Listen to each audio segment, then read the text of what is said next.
and welcome to your daily game face. I'm Dr. Kim Lannon. I'm starting very late this morning, and here it goes. Yeah. Normally, I wouldn't be emotional. I lost my cat last night. I'm sorry. That's okay. I'm sorry to the listeners for being late, and I'm sorry for being emotional now. Sorry. It's so hard. No, losing a pet is so hard. Very unexpected. She was going in for a rhinoscopy today because we've had allergies and stuff, and all of a sudden she just wasn't doing well. And all of a sudden she had acute congestive heart failure and diabetes that we had no idea of, and she had just been to the vet last week and her blood work was fine, everything was fine, and I brought her in, and within 3 minutes of being there they said she's not going to make it. So I've had a rough night. Yeah. And so in the year of Kim and the year of me, There's a test. There's a test because unexpected things happen and they throw you for a loop when you don't expect them. And so it's been a sad night and a sad morning, and I suspect going to be a sad few days because she was not I have a lovely story about the fact that I rescued her. She was a wonderful rescue, as they all are, but she I literally pulled her out of a litter box that they told me at Petco on a one of those what do you call it, what are they in August, they always do the release the animals from the vet, from the vets. I can't even think straight. Shelters. Yeah, the shelter day. And yeah. And they told me she was sitting in a box back in 2017, sitting in a little cage at Petco, and from a place called Happy Tails Rescue up in New Hampshire. And they said we've had her for a month. She's not very nice, and this is what they tell me about her. She's not very nice, and she doesn't eat for anybody. She doesn't like anybody. She's very mean. And I said, well, do you have a can of food? And they said, yeah, but she's not going to eat for you. And she was laying in her litter box. And I said, well, let me try. And I just had a feeling, and I put my hand in, and she came out of the litter box and over to my hand and flopped over on my hand. And then she ate for me. And I looked at them and I said, I will take her. Yeah. And it took me 1.5 years to get her right in terms of like her calmness, because she had been left on the streets and she had been beaten at some point, and she had had her leg broken, and she was left to her own devices, and she was young. She was only we think she was only probably about 1 or 2. Of course, everybody that comes from that particular rescue, they always say that they're 6. So I don't, it's like every cat is 6. I'm like, this cat's not 6, but and I had her for just over 7 years, so she was probably around maybe 9. And she'd had an early onset. Cats that come from those kind of homes often have like the herpes virus, just like, they get the upper respiratory a lot. So all her life we fought that, and always resolved like during whatever. And a month ago she had all of her hair, and I had to shave it all off because she's allergic to herself. So I have a beautiful picture of her a month ago. I'm more than loving and happy to share about it. And anyway, so I rehabbed her and pulled her back together and got her up and running and cured her of an extra skeletal osteosarcoma when she was coming up through with me. That was a cancer that she'd had on her for about 4 years that I got cured on her, and I cured her of thyroid, but I had her cured of thyroid disease with RadioCat, and we were just working on this piece because she just hadn't kicked this winter rhinitis, and she was going in today for a noontime consult just to get a better treatment for it so that we could get it cleared. And I got home last night and she was like splayed out and she couldn't stand, and I hate to be detailed, but this is life, and it was very I didn't think it would be the end, but it was. Yeah. Look what a great gift that she got for a life and that you got for as a pet. I know, right? The way the world brings people together or brings things together.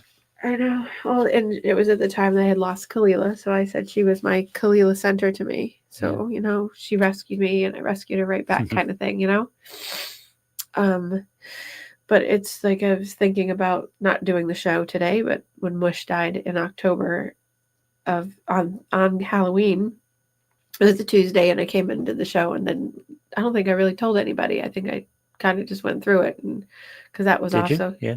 well, I did the show. Yeah. No, I mean, did you? I didn't have any. I just kind of did it, but this one. They all are incredibly special, but this one was just like so unexpected. And Mush, it was unexpected, but it was different. This is just hours ago. This is literally just not even 12. It was literally 12 hours ago, like right now, 12 hours ago. So I'm having a little bit of a shitty day. Yeah. And I'm going to go to work because people are like, just take the day off. I've called all my clients and they're like, no, just take the day off. I'm like, if I sit home, it's worse. So although I have, 2 bouncing WWE fighters at home and driving my 21-year-old, my 21-year-old Bengal is ready to punch both of them, and so, and then they're annoying Mia, who's 17. They're annoying her, and she's ready to throw them out. So have they sensed what's going on? Those 2 haven't. No, they're doing their own thing. Those 2 don't have a clue what's going on. Yeah. But definitely everybody else has in the house for sure. Yeah. You can tell that Bean and everybody else. So in the fact of unexpected things and having to still move forward is, a life thing, but it's a sucky life thing. And, things are chugging along and just unexpected. 34 days for me to get to the marathon, and literally every year for me for the marathon is something. Something happens, yeah. Well, Kalila died around the marathon. This is not like it's literally always this way. I don't know what the universe is trying to tell me, but in the year of me, I'm going to try to figure that out. So, just unexpected. Anyway, so was prepared for a show a couple days ago that I was going to do, and now it took a turn for the worst. For like, I don't even know what that show was going to be about, but right now it's about adversity and not expecting things and still being able to function despite the dysfunction.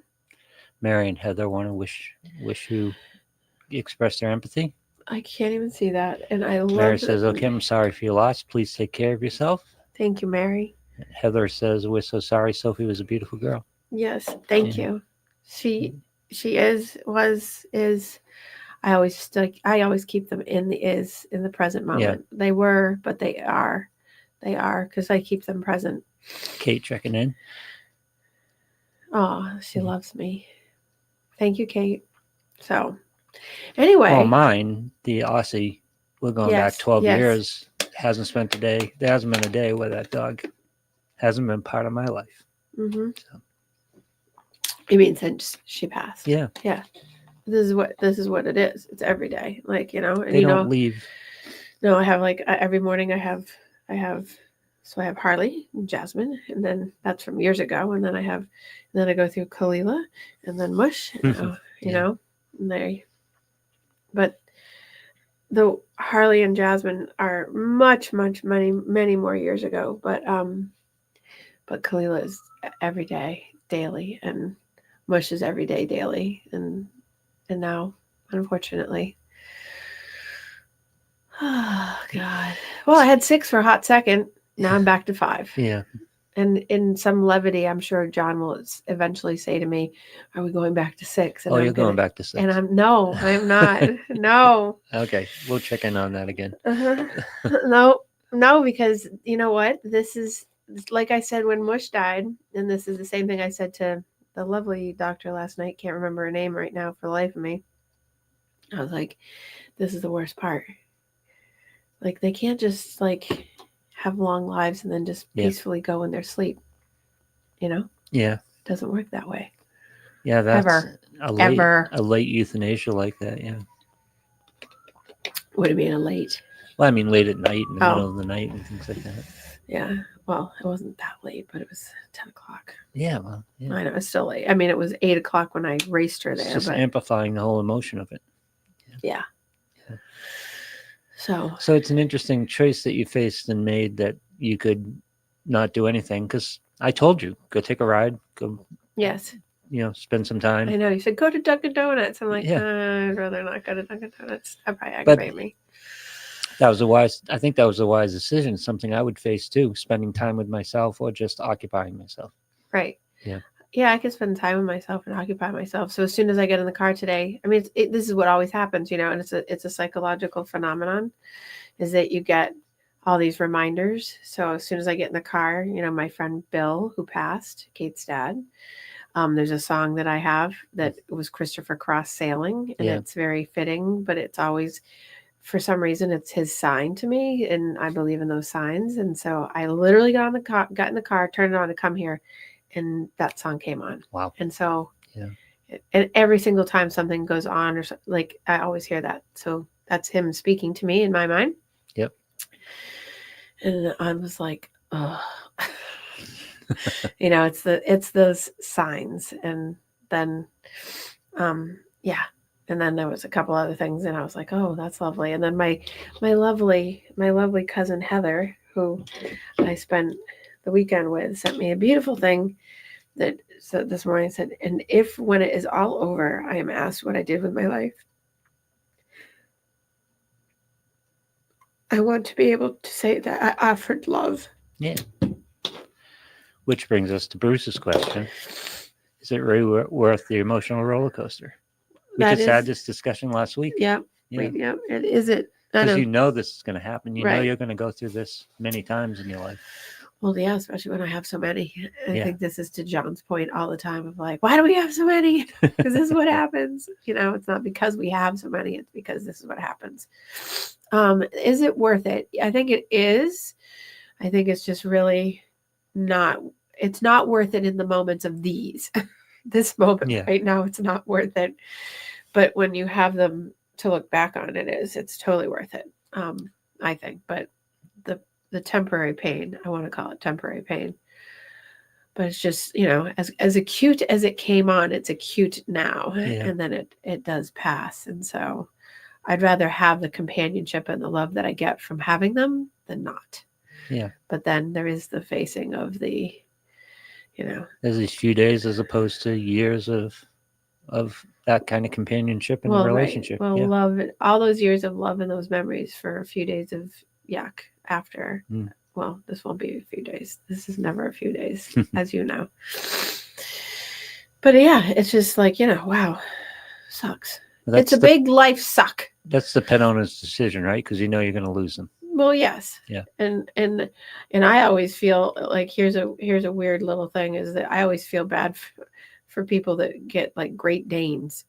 I'm always like, that's instant pain in my mind. Yeah. Like, because they don't live much past 8 to 10 years. I'm like, every 10 years or every few, I'm like, and that's if they live out their lifespan.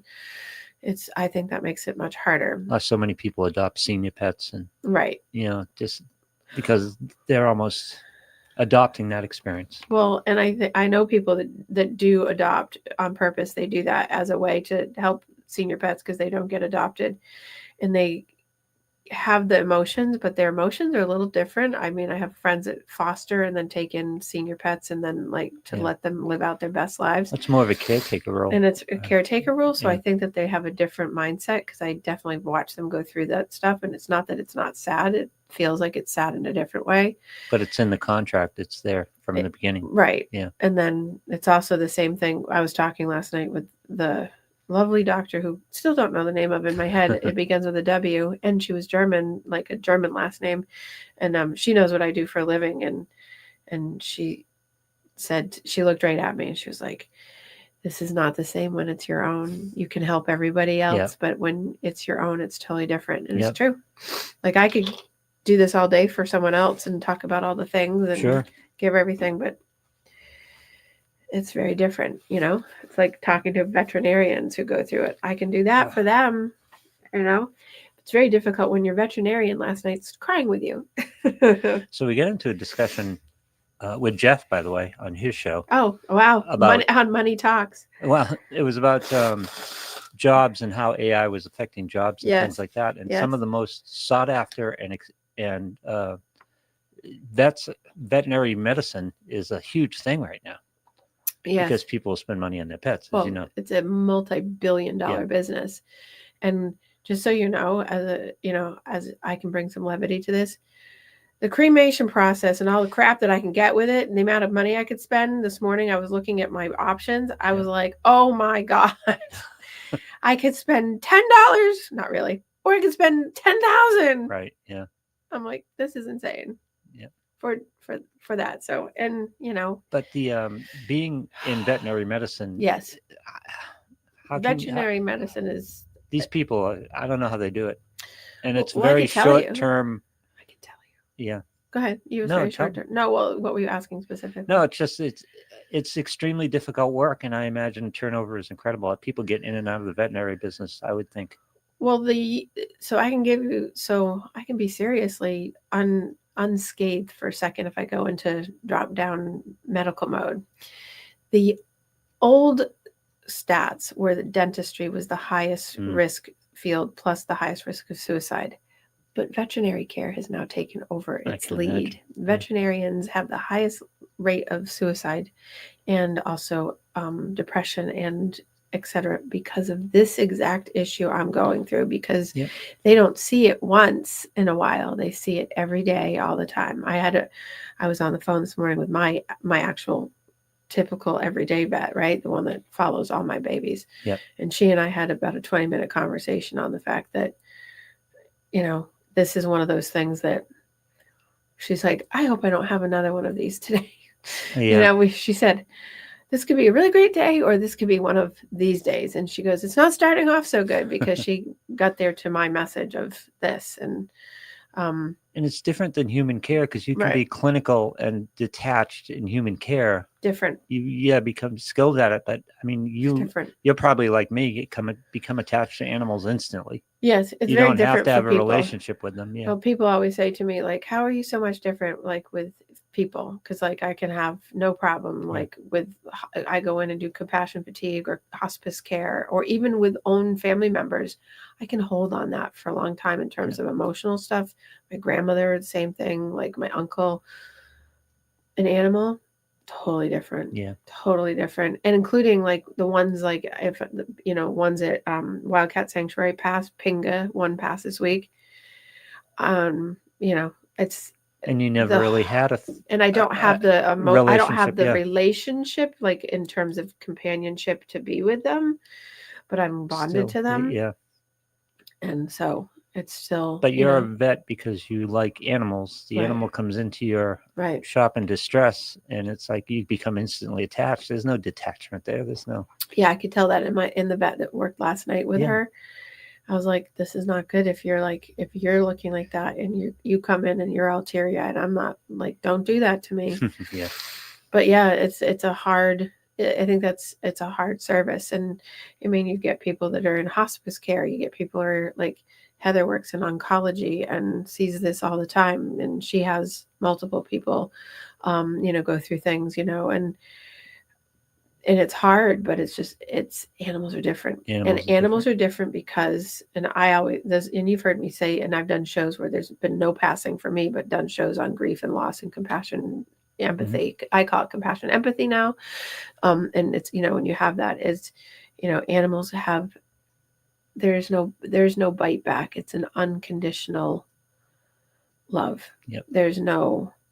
It's innocent and it's loving, and there's, no other way to put it. Whereas there's no facade, it's direct. It's right. It's very pure. It's very clear. And sometimes when, this is going to sound awful, some people die. I know what you mean. I'm not going to say it out loud. I'm not going to say that the out loud part out loud. Everybody knows what you mean. I know that sounds terrible, but okay. So, we're just I can laugh. I mean, everyone listening knows what I mean. Everybody knows what you mean. And you're right. It's So like, oh, what would you tell you if you were in the office Sally. today? Huh? What would you tell you if you were in the office today? Do something good for yourself. Yeah. Go for a walk. Don't go to work. Just what I told you. Yep. All the things, Yeah. go do something, whatever. And I'm going to try to. I know that I should, but I also have some clients that actually don't understand this and are going to give me flack back for it, even when I will be able to be stoic. Don't understand. But What's not to understand?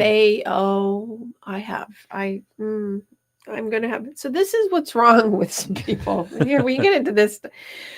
I have people that just lack empathy and also don't care. They don't care about, one, they don't care about me, which they don't have to care about me, which is fine because I'm a vessel to their purpose of getting help. So that's fine. Yeah. But when it comes to the fact of seeing me as a human being, I think that oftentimes I have not all, but I have some clients that don't see me as that. Sure. And so therefore, I remember a while back, I had a client, she's no longer a client, and I say with a smile, kind of like the death thing. Exactly. I had to miss a Friday because this is a cat from many years ago. Yep. It was Kalila, and Kalila passed, and it happened to be on a day of her appointment, and I called her and it was like midday, and I said, I can't. Yeah. And I wasn't here for Kalila.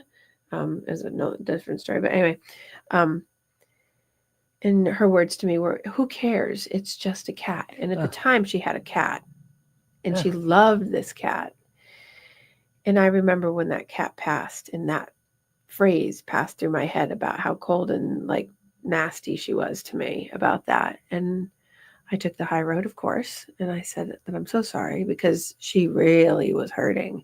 And I did say to her, I said, now you know how it feels. Yeah. And I said, do you remember when you said to me, it's just a cat, and now you realize it's not? And then she, we had a moment about it, but that will never pass from me, that she just, and I understand that some people feel that way. Most people don't, but I have 2 people today that are going to, that I may just cancel and say that I have a family emergency. And I'm just letting you know that now, because it's one thing to feel that way. It's another thing not to be able to understand how someone else feels that way. Well, that's the lack of empathy. Yeah, exactly. Yeah. And that's the point. And that's why they see me. So I understand there's a reason why people see me, and that's one of them. They tend to lack empathy in lots of things, but then people choose not to see a treater. Even primary cares have this. Sure. It's like people, because you're detached. You're a service person. You're giving. I'm giving a service. Yeah. And I'm not seen as a human being, and I'm a human being first, which I've had to remind clients on occasion that you cannot speak to me a certain way, you cannot treat me a certain way, and or I do have to cancel sometimes because I'm not going to do certain things. And I think, if to go back to your question, what can you do for yourself today? Those are things that I can do. I choose to go to work currently. It may change just because it keeps my mind occupied. Yep. That's a better place than me sitting at home, because I didn't do that with Kalila. I didn't do that with Mush, as you know, because I was here. And I don't think I should do that here because it just is the same. Yeah. So it is a beautiful day here, though. And I don't know if you got in early, but it actually warmed up and got sunny. So it wasn't warm when I get in. No. Oh, it's warm now. It's 60. It's 60. Yeah. It's warm. It's a balmy 60. All right, get the shorts out. Mm-hmm. Hey, if we were in Florida, I'd have shorts on at 60. So what's the line between pushing it off and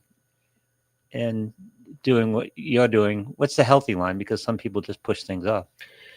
Well, the healthy line is probably somewhere in between what I'm doing. Yeah.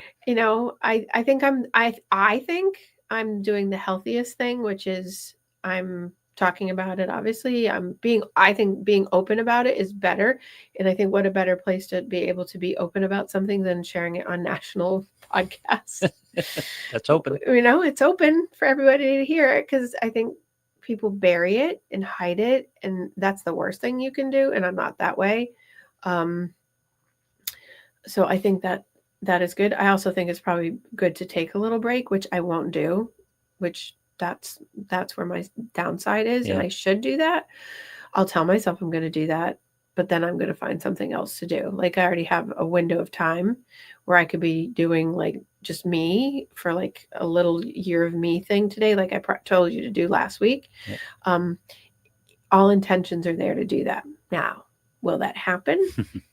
Can't promise that because I don't know, but we'll see, But I think that talking about it, being upfront about it, feeling all the feels and not bearing it is the best thing. I will probably do all of the basic things I have to do in terms of she's getting cremated. So I have to go through all that process today, which, I'll do those things. But other than that, and we usually go out with friends for dinner on Wednesday nights. Right. And John already asked me this morning, he's like, are we going to do that? And I'm like, as far as I know, I am. I mean, because I don't want to change that up. Because what would they do? Sit at home, watch TV, and be sad. Because she's not jumping up on the couch to sit with me. And although I have 5 others. When I went through my journey, going through awareness and stuff like that, there were several memes that just stick with me. And it's like one of which is, it's okay. The thought of, I don't have that figured out yet, and that's okay. Right. And that's what happens when plans or your direction gets messed up by something like this, right? Being able to deal with that. Yeah. I mean, playing 52 pickup on a given day. Well, and I think that's a really good way of putting it, because this morning I felt like I said this last night to Dr. W, I'm going to call her. I was like, well, this threw my day into a shit show. And then this morning when I woke up to a call from my vet calling me, and I'm like, oh, welcome to the shit show again. Here, it's the 52 card pickup. It's all of a sudden all the cards were lovely and the deck was great, and then the deck went to shit. And that's what happens. And it's again going to adversity. Like, do I know I'll be okay? Yep. Do I know I will survive? Yep. Do I want to right now? I mean, not want. You know what I mean? You know what I meant by that. But just like, it just feels so heart heavy and sad. And what did Bruce just ask me? How long? Another great question. How long is it healthy to hold on to grief? It's an excellent question. So grieving usually takes anywhere from a year to 2 years. And once you get past the 2-year mark, if you haven't, and so let me explain. Grieving comes in multiple different forms, right? Grieving and mourning are different. Grieving is a 1 to 2 year process. It's getting through like the whole letting go and being able to come to terms with, and then being able to put things away, and forgiving the loss to an extent. And yes, and once it gets past, if you're still grieving, like if I was still in this mode that I am today, 2 years from now, like full on, then we call it complicated grieving. And a lot of people do that, and you'll find that in people who have remember hoarding houses I was talking about? That's a complicated grief situation. Usually people who live in hoarding houses are people who can't let go of something that's happened, of a loss. And it's usually triggered by a loss. Usually triggered by like a big divorce, or someone dying, or having an attachment issue early in childhood where there's been a loss, and then that becomes complicated grieving, right? So hoarding is a byproduct and a symptom of complicated grieving. But then I see people who have complicated grieving that they just can't get past like a certain, it's like they get to a point, but they just never quite get past. I have a client that keeps a Christmas tree up all year round. Now on surface, the Christmas tree being up all year round for their son that passed is fine. It's just that the Christmas tree is an artificial tree, obviously, but it's the Christmas tree has never moved from the spot, has the same exact ornaments. Like they're stuck. They're stuck in the time. You'll see this with people who lose their little kids or children. They won't move their rooms around, and it will stay that way for decades. There's a point where we have to, move forward. And there's a death of self here in many instances where you become a widow, Yes. And there's a Yeah, big it's a vacuum good. because you were There's a a good. wife, you were a husband, and now you're a widow or a widower, and you just Yes. adopt that self. And then it's always hard to give up whatever your self identity is at the moment. Yes. Yeah. And well, because it's such a, Or you're a bereaved mother. well, Or, it's the piece of you. It's when you lose that piece of you, and people who don't understand animal companionship and fur baby like children, um, there's there's a a couple really great writings on this in animal and veterinary care that I've read over the years of helping veterinarians and like sanctuaries of the losses are very large parts of your heart, and they sit at the seat of your soul, and that those pieces go and they can't be, no matter how many times, like I have the two little, terrorists at home. They're great, but they don't have the same, they'll find their space in, right? Because they already do, but it's not the same. They're different. They'll have their own places, and but it's that space of, I like that how you said it's like the widowing of, or the widower of being missing out on that something. What did Mary say? Mary says, head south, get your feet in the water, and allow to heal. I would love to do that. Of course, I'd like to get on a plane that doesn't crash. That's the first thing I go into in my head. Why? Because everyone's like, don't get on a plane right now. Because Oh, I know. Yes, I agree with Mary. I would love to jump on a plane. I'm going to be. So let me move for a second into a different topic. Okay. Hopefully, it's similar, but it was I was away for the weekend because I'm training, so I'm doing some extra training. Another guilt, that's a guilty thing on me too, is that I missed out on the last few days, and I only got to have the last 2 days with Sophie. Yeah. But I know I have to let go. Yeah. But anyway, so but that's what happens, Yeah. But I was doing that. I was like, okay, and I'm doing that a couple more times before the marathon. It's just helping me so that I have like normal rest, and because I have cats and people. And we were laughing about I was with girl. It was girl weekend, and I was laughing about it, and I'm about going away, and we were talking. We did a truth or dare. She's gonna kill me right now because she's listening. Yeah.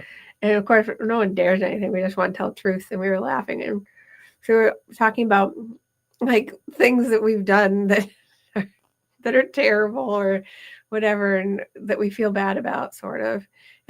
So, but she's. Remember, you told me I could tell this story. Just letting you know, but did you know that in Salt Lake City that the Tabernacle won't let you go to the bathroom in their bathroom? So she peed on the tulip garden. Well. And so she desanctified the tulip garden. And I was thinking churches, and I was thinking of grief and loss. And I was like, why would they let you in? She said they refused to let her in to use the bathroom. No. And the choir was singing and everything. But so she copped a squat right on the tulip garden. And there it was. And so that was her truth. And I was like, oh, and this is going to, I was like, how am I going to explain mine when I talk about it? Because it had to do with, again, we were talking, it just happened to be like the spiritual thing. And it was, now I have all deference to Catholicism, as I grew up Catholic. Yeah. As you know what I feel about it currently. Same as I do. Exactly. Yeah. However, my claim to fame, so her claim to fame is that she peed on the Mormon Tabernacle tulips. Yep. And I, not once, but twice in separate trips to Italy. The second one may have been more on purpose than the first in terms of this happening, because I was testing boundaries. Oh, twice is a tell. Twice is a tell. But it didn't happen once. It happened twice within 3 years of each other. I got kicked out of the Vatican. Why? Well, the first time was because I was wearing a shirt that didn't have a cap sleeve, and I did not know that women were not allowed to do that. So they have a kiosk outside the door of the Vatican that they will sell you a scarf or a thing that will put over your shoulders, because this happens a lot apparently, for $50. Whoa. So I bought the stupid thing because I hadn't gotten to finish my sin trip right there. Right, exactly. But they clearly have marketed this. The second time I went in, I had a cap sleeve, but my shorts were too short. but the men were wearing shorts that were that short. But it was sort of like a goal to see how far I could make it all the way around to get through the whole thing before I got caught and tossed. Yep. I mean, I'm being honest. So and did I you made get it. tossed by those guys in the suits with the? Yeah. Oh, really? The first time, yes. The They're second, in short, like jumpers or whatever. The oh, hell they're they're in so they're like in Secret Service gear. They come up. Oh in yeah. a suit.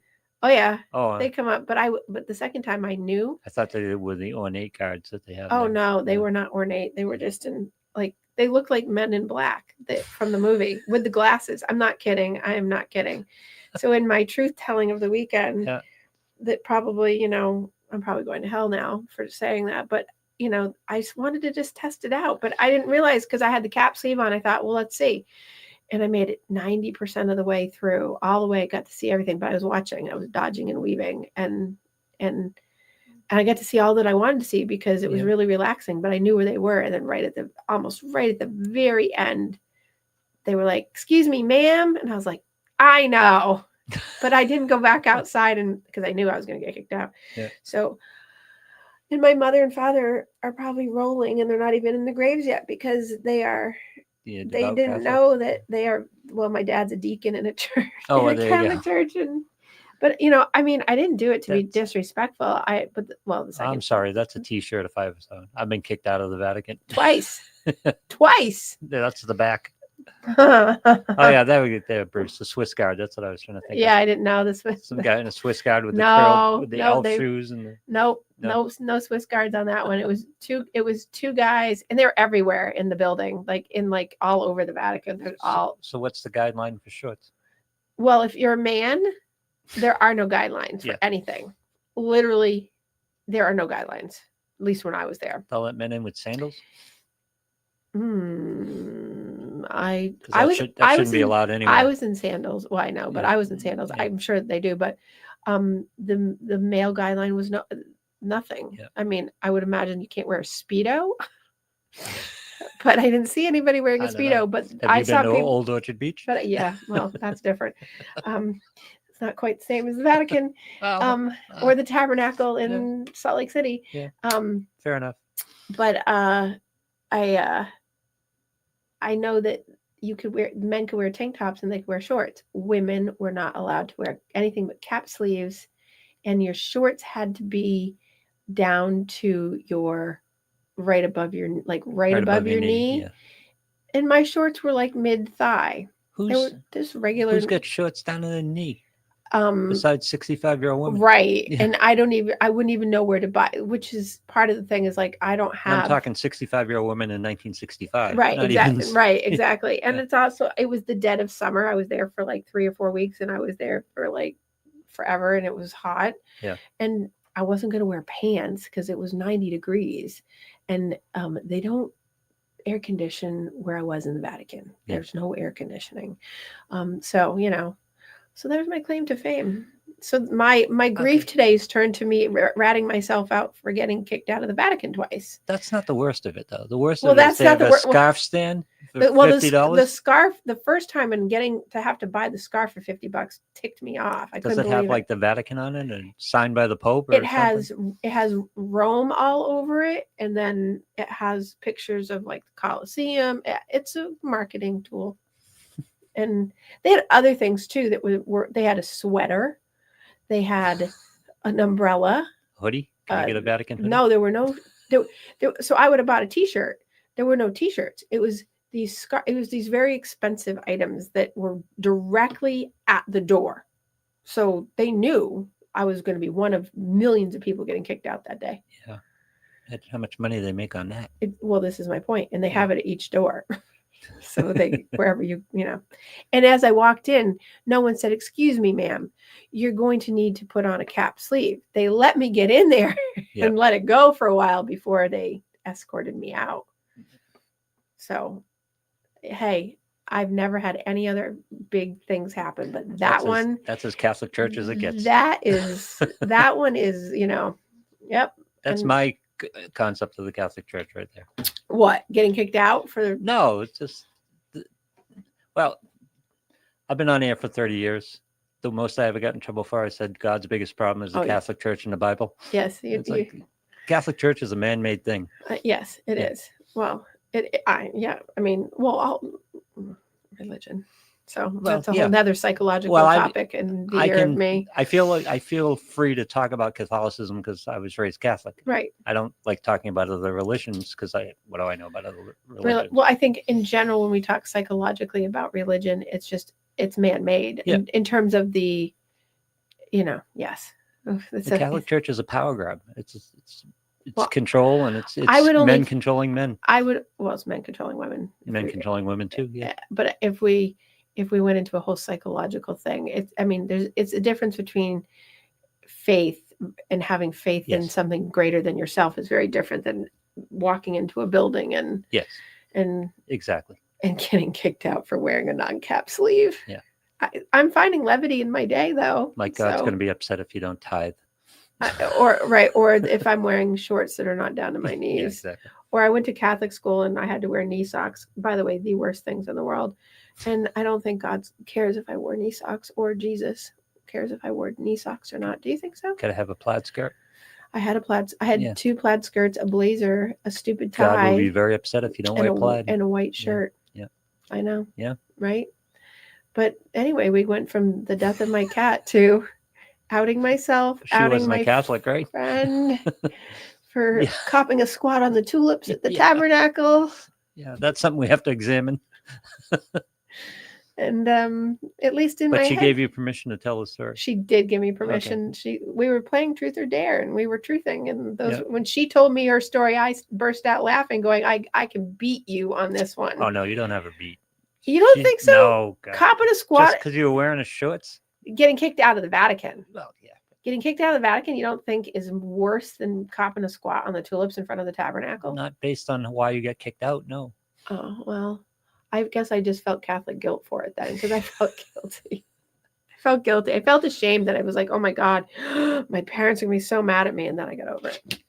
Her incident is not Especially worse. The second time. I'm kind of proud of it, actually. But awesome. Well, Heather, if you're listening, Lou's proud of the fact that you copped the squat on the tulips. Good for her. I would have. I told her that I would have. Yeah. I'll pee anywhere. Yeah. So this show really went down the shitter. The year of me. Quite. Yeah. Oh my God. Oh, Abby says that she loves me. Yeah. What did he say? Oh, I thought Bruce said something else. So anyway, the Swiss Guard. He reminded me of who I was trying to think of. The Swiss Guard. The guys in the funny hats. I know exactly who they are. Thank you for telling me yet again. So, what is she? Was it Heather? Oh, did she say you outed me? You told me I could out you. See, we didn't use names. We didn't have to use names. Well, I did actually use it at the beginning. Okay. So maybe I wasn't supposed to say her name, but my friend, my cousin. Well, I outed myself. I think what I did was worse. So you cop a squat and Heather, I tipped my cap. Well, good for you. Heather, Lou is impressed. Yeah. And I'm sure, you had to go. When you got to go, you got to go. And she did the proper thing. She asked. She did. And they said let her. No. Right. So I'm sorry. Decisions have consequences. Now she can be mad, but she told me I could tell. So let me have it today, Heather. Let me have it today. She was 20. She's trying to. I didn't say it was yesterday. I said it was when you were younger. It's fine. Mine was 25 years ago when I got kicked out of the Vatican. So we're good. Yeah. Twice. I said, that's a t-shirt. I've been kicked out of the Vatican. Within a couple of years of each other. I've been to Italy 4 times.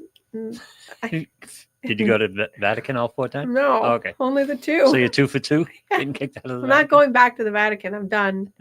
I'll find another place to get kicked out of. I'll find a basilica I can get kicked out of. I'll go to St. Peter's. Didn't get kicked out of St. Peter's. So anyway, what'd she say? Anything else? No, she said, I'm proud of it too. See, she's proud of it. Good for you. See, I'm sort of proud of it. I too, just so you know. You should be. I am, especially the second one, because it was with. Like I said, I'd print t-shirts. I know. I don't think if I wore that around, though, people would appreciate it. Why not? I don't know. Why do I care? Oh, there's Ron. Ron would. Ron's talking about it. Yeah. So anyway, okay. So hopefully next week I'll have my shit back together.